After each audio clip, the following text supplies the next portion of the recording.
Welcome back to the Gardening with Joy and Holly radio show. Happy to have you along today. You want to find out more information about those sponsors, all the sponsors, and the coupon code availability in which they are offering you that we have negotiated. You can certainly go do that by going to our parent website, thewisconsinvegetablegardener.com, under the Money tab for the coupon codes and all listing sponsors under the Season 10 tab. That also includes past podcast shows. If you missed anything, you can certainly catch it there. We certainly work with these companies. We trust them. We believe in them. We use their products, and that's the reason why we offer the service with their coupon codes to you. Now, we're growing up, I tell the story that, back in the 90s, the internet wasn't what it is today. Nobody had $1,500 computers in their pocket that you could call people. And if you wanted to know how tall a giraffe was or how much an ostrich egg weighed, either you tried to look it up in an encyclopedia or you just didn't know. Now you can find all that out in a click of a button. And growing up, we have been taught certain things that have passed down and misinformation on the internet to tell us, oh, this is what you got to do in order to get this result.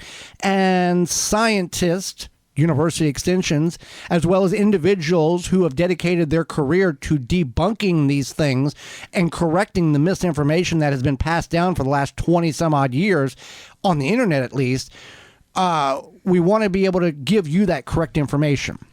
Right. And that's what's important, is that we want to make sure, just either when we're busting myths or just providing you information in general, we always want to make sure we're giving you information. There's been times where we've had to correct ourselves. Yes. So let's go with the first myth here is Epsom salt for tomatoes to fix blossom end rot. Blossom end rot is the lack of available calcium from the roots to be uptaken to the plant in order to develop the bottom portion of the fruit.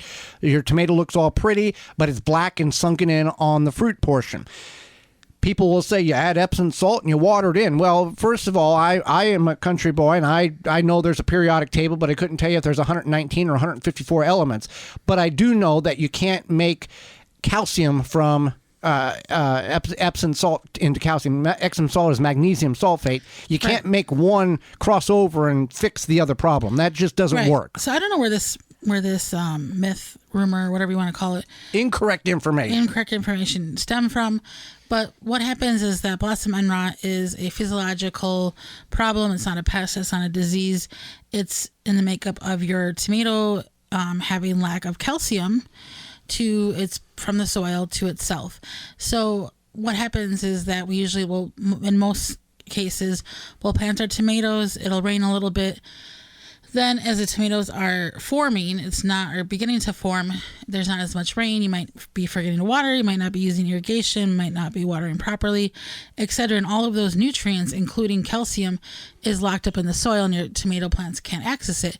So then people had this theory that if you took Epsom salt, and there's other things that people say to add, but Epsom salt seemed to be the most popular powdered one. milk Tums. Yeah. Now, magnesium sulfate does have some benefits to the plant, but not for this application. Right. So what would happen is that you would then add whatever additive, and then you would water the plants, and voila, it worked. And it wasn't the magic of the Epsom salt, and you're grabbing it from your bathroom and putting it on the garden. It was the magic of watering the plants. You can also put too much magnesium in your soil and can cause a bunch of other problems. So Epsom salt, good for your feet, good for a bath, not good for your tomatoes. There is some science that explains that they make certain flowers, bloom better, but we're not talking about that. The color, yeah. Yeah, so, there you go. Don't use Epsom salt for that. It doesn't work. And even if you may have exercised some of these items in which we're going to talk about this year, you may have done it already. Just note that you can save a lot of time and money next year and move on. Okay, next one. Used coffee grounds will acidify your soil. And we can throw pine needles into this category as well. Right. So while fresh coffee is acidic, used coffee grounds are chemically neutral. So this is not just like... That's coffee being made. Okay. It's not just us saying this. This is according to the University of Carolina Marin Master Gardeners. Throwing used coffee grounds directly onto your bed will not change your soil pH, but they do make a fine addition to the compost pile, and they are good for your soil if you want to just directly put them on your soil. They're not going to change the acidity.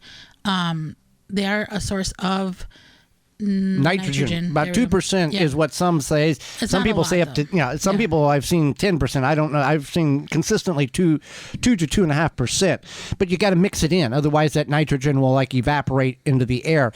So pine needles are the same. People will say pine needles will make your soil acidic.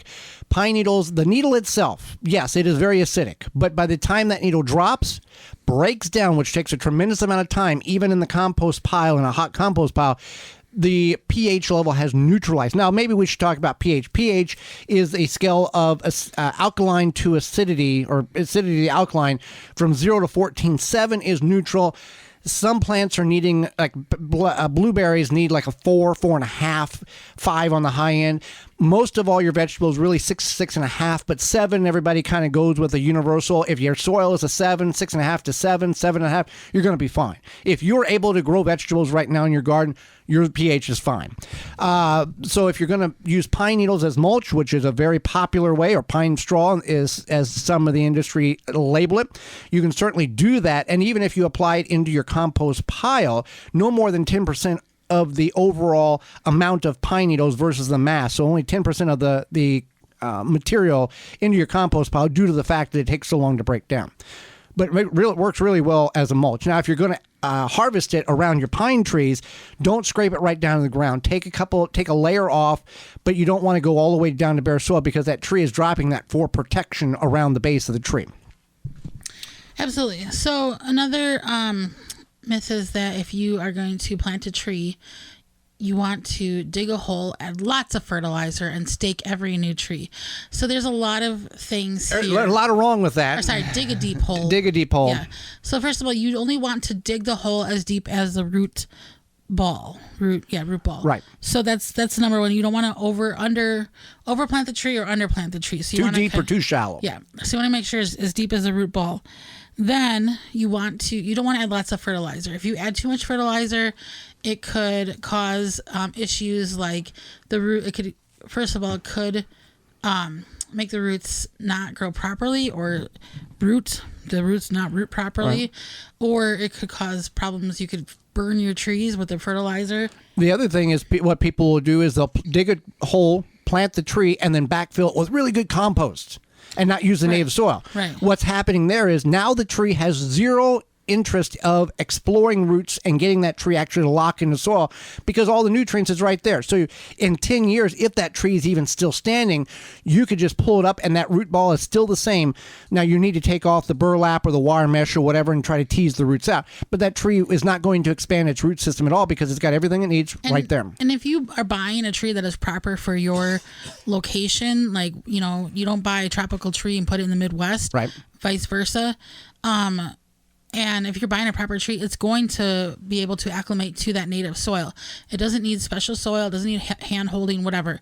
Now, the other part... Watering, yes. Yes, watering, yes. As far as staking the tree, you don't want to stake it to the point where you have the stakes, or not the stakes, the cables. The cables, it's tied so tightly to that tree that it's almost being suffocated. There's really no need to stake a tree. No, I've seen radio towers tighten less than what some people tighten down trees. Right. And I don't know why they think this tree's going to get up and run away. And we've both walked in the woods, and not yet have we seen in a national forest any tree that has grown, that an oak tree, pine tree, jack pine, birch, aspen, not a single one I've ever seen a gnome go in and tie it down to make sure it didn't blow over. Maybe it happens at night. Well, I haven't tripped over a string yet, or a cable, or anything. No. It's not necessary. The reason why people stake them down is they feel that the tree trunk is weak. Well, what is actually occurring is you're making it weaker because you are providing the stability for that trunk. And whenever that trunk is released from the string or cable, it is so weak that it has the potential of falling over or snapping because it has no internal structure, because it's all that's been taken away. The best thing you can do for a tree is plant it, walk away, don't touch it. That wind will strengthen that tree as it grows over the first couple of years. Right, and that is correct. So here's another myth: is you want to just water your garden a little bit every day, not a lot, just a little bit. I guess like it would be the equivalent of us just taking a few sips of water every day. I don't know. So this is not good because the frequent shallow watering encourages plants to develop a shallow root system. So if you're not watering through the soil, the plants are like, well, I'm only going to have access to water, an inch or two down, and it doesn't allow them to want to have deeper roots. Right. Yeah. Because the water's there, just like that tree we talked about. It has everything it needs right there. It doesn't need to explore or grow deeper. Well, we got time for one more. Okay. Oh, but here, wait. The myth is the different sayings. Knee high by the 4th of July. Plant your potatoes on Good Friday. Wait until planting after Mother's Day to protect against all frost. None of these make any sense because your Good Friday in Atlanta, Georgia, temperatures are very different than in Minneapolis, Minnesota. Right. And plant appropriate. Yeah. Also, Good Friday can be in March. Oh, yeah. It can be a 60 to 70 day swing right. either way. Right. So that's not good either. So you have to keep that plant in mind. According to where you live and the way the weather and what the recommendations are based on your conditions, your university, your county. Well, we talked about garden myths. How about we talk about a product in which we can keep the dirt, sand, and all that stuff outside of the house, cabin, barn, or shed, and it's also made in America. Yeah, Crusher is a durable outdoor shoe cleaner. It's a shoe brush station that is filled and built with weather-resistant steel frame and black UV powder-coated finish. Very durable brushes. It's easy to use. You just take your boot, shoe, whatever you have. A few passes through, the boot brushes remove dirt, mud, and slush from any type of shoe. It's a user-friendly design, ensures trouble-free cleaning, saving you time and effort. And they have many different models, and they are all made in America and made with those good quality product ingredients, material ingredients. So yeah, it's the original boot brush station. If you go to scrusher.com, you can use code NOMOREDIRT5 to get 5% off and free shipping at checkout.